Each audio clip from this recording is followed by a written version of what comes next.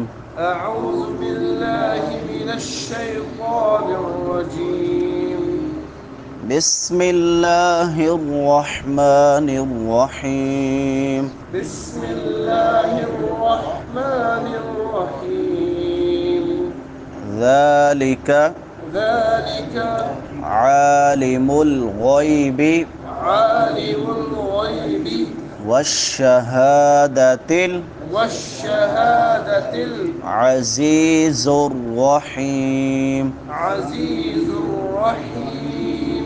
الذي أحسن الذي أحسن كل شيء كل شيء خلقه خلقه وبدأ وبدأ خلق الإنسان خلق الإنسان من طين من طين ثم جعل نسله ثم جعل نسله من سلالة من سلالة من ماء